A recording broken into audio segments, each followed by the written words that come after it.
Introduction: An Austro-Libertarian Reconstruction. The following studies try to explain three of the most momentous events in the history of mankind.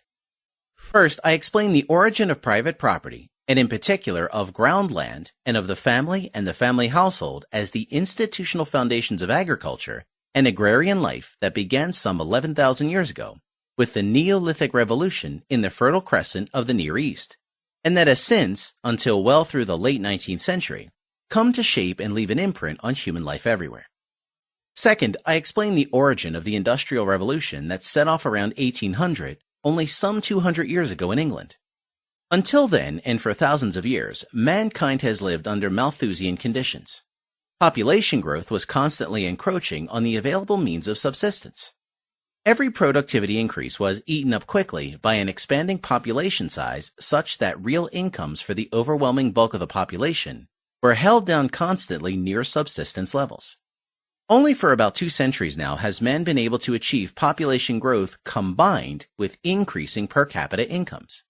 And third, I explain the parallel origin and development of the state as a territorial monopolist of ultimate decision-making, i.e., an institution vested with the power to legislate and tax the inhabitants of a territory, and its transformation from a monarchic state with absolute kings to a democratic state with absolute people, as it has come to the fore in the course of the 20th century. While this could suffice as an introduction and the reader could proceed directly to the following chapters, a few additional remarks may be in order for the philosophically minded reader. Until the early 20th century, the following would have been classified as sociological studies. But with the rise and increasing dominant influence attained in the course of the 20th century by the empiricist positive falsificationist philosophy, the term sociology in the meantime has acquired a very different meaning. According to the empiricist philosophy, normative questions, questions of justice, of right and wrong, are not scientific questions at all. And consequently, most of modern scientific sociology, then, is dogmatically committed to some variant of ethical relativism of anything goes. And the empiricist philosophy categorically rules out the existence of any non-hypothetical, non-falsifiable, or synthetic a priori laws and truths. And accordingly, modern sociology is dogmatically committed also to some variant of empirical relativism, of everything is possible, of you can never be sure of anything, and nothing can be ruled out from the outset. My studies are and do everything a good empiricist is not supposed to be or do, for I consider the empiricist positivist philosophy wrong and unscientific, and regard its influence, especially on the social sciences, as an unmitigated intellectual disaster.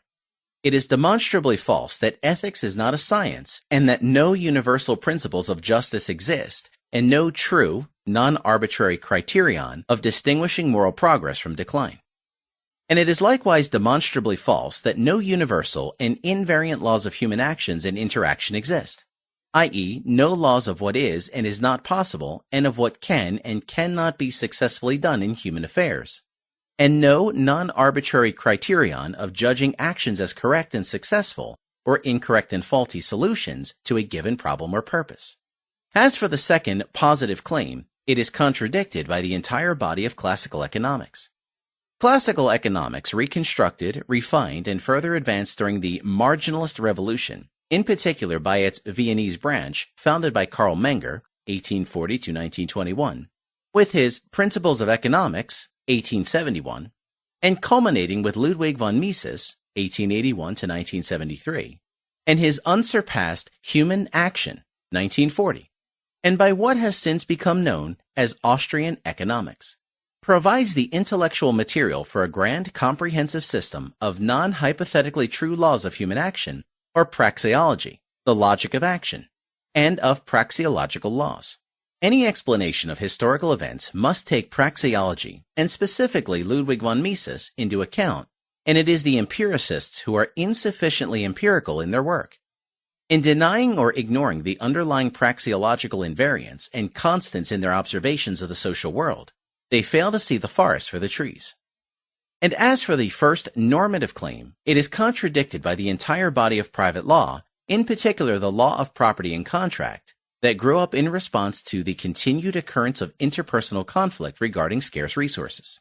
From the old natural law tradition of the Stoics, through Roman law to scholastic law to the modern secular natural rights tradition, a body of law and of scholarly literature on matters of law had emerged by the 19th century that should put any ethical relativist to shame. Buried for a long time under mountains of positivist legal rubbish, this tradition has been rescued and reinvigorated, refined, and rigorously reconstructed in our time above all by Murray N. Rothbard, 1926 to 1995, most notably in his Ethics of Liberty, 1981. To the until now most comprehensive system of natural law and the political philosophy of libertarianism. Any normative evaluation of historical events and developments that aspires to the rank of science, i.e., that claims to be more than an arbitrary expression of taste, must take account of libertarianism and of Murray Rothbard in particular. Hence, to indicate the method guiding my studies in the history of man, the subtitle of my little book, An Austro-Libertarian Reconstruction. The events in human history that I want to explain are not necessary and predetermined, but contingent empirical events, and my studies then are not exercises in economic or libertarian theory. They will have to tell history as it really was and take account of all known facts. In this regard, I do not claim any originality. I do not unearth any unknown facts or dispute any established findings. I rely on what others have established as the known facts. But the facts in the chronology of events do not contain their own explanation or interpretation. What distinguishes my studies is the fact that they explain and interpret the history of man from the conceptual vantage point of austro-libertarianism, with the background knowledge of praxeology, economics, and of libertarianism, ethics. They are conducted in the awareness of the non-hypothetical or a prioristic character of the laws of praxeology and of ethics, and the fact that such laws impose strict logical limitations on what, which one, explanation or interpretation, of all conceivable explanations and interpretations of some given historical dataset, can be considered at all possible and possibly, hypothetically, true, and so be scientifically admissible, and which ones can and must be ruled out instead as impossible and impossibly true.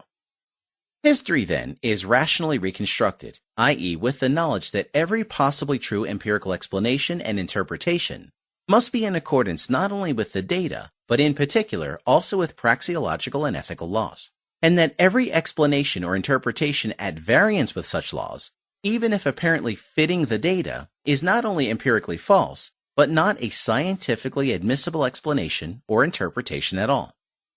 The history so reconstructed and retold is to a significant extent revisionist history, opposed not only to much or even most of what the dominant leftist mainstream has to say on the matter, but owing to the emphasis placed in my studies on human inequalities, and in particular on unequal cognitive abilities and psychic dispositions, opposed also to, much pronounced and proclaimed in this regard, by some circles of politically correct and progressive, so-called cosmopolitan establishment libertarianism. Thus, the first momentous event in the history of man, the Neolithic Revolution, is reconstructed as a cognitive achievement of the first order and a great progressive step in the evolution of human intelligence. The institution of private land ownership and of the family and the practice of agriculture and animal husbandry is explained as a rational invention, a new and innovative solution to the problem faced by tribal hunters and gatherers of balancing population growth and increasing land scarcity. Similarly, the Industrial Revolution is reconstructed as another great leap forward in the development of human rationality. The problem of balancing land and population size that had been temporarily solved with the original invention and subsequent spread and worldwide imitation of agriculture had to eventually reemerge. As long as the population size increased, per capita incomes could be increased only if and for as long as productivity increases outstripped population growth. But steady productivity increases, i.e. the continuous invention of new or more efficient tools for the production of ever more new or better products, requires a continuously high level of human intelligence, of ingenuity, patience, and inventiveness. Wherever and as long as such a high level of intelligence is lacking, population growth must lead to lower and not to higher per capita incomes. The Industrial Revolution, then, marks the point when the level of human rationality had reached a high level enough to make the escape from Malthusianism possible, and the escape is reconstructed as the result of the breeding, over many generations, of a more intelligent population. Higher intelligence translated into greater economic success, and greater economic success combined with selective marriage and family policies translated into greater reproductive success, the production of a larger number of surviving descendants. This combined with the laws of human genetics and civil inheritance produced over time a more intelligent, ingenious, and innovative population. Lastly, while the Neolithic and Industrial revolutions are reconstructed as correct and innovative solutions to a persistent problem of a population size encroaching on living standards, and hence has great intellectual advances, the third momentous event to be explained is the invention of the state. The state is a territorial monopolist of ultimate decision-making, and its successive transformation from a monarchic to a democratic state is reconstructed as the outcome of a sequence of cumulative intellectual, moral, and economic errors, and as a step back in the development of human rationality and a growing threat to the achievements attained with the Industrial Revolution.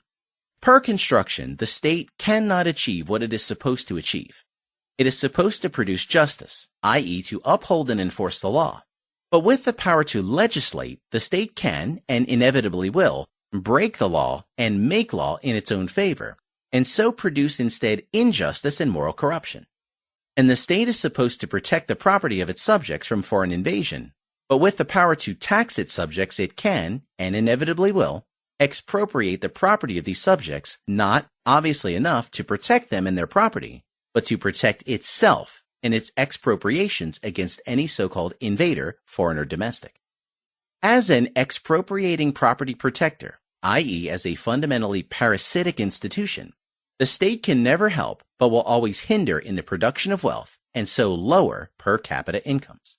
In combination, then, with the following studies, I hope to make a small contribution to the old tradition of grand social theory and render the long course of human history from its very beginnings to the present age more intelligible.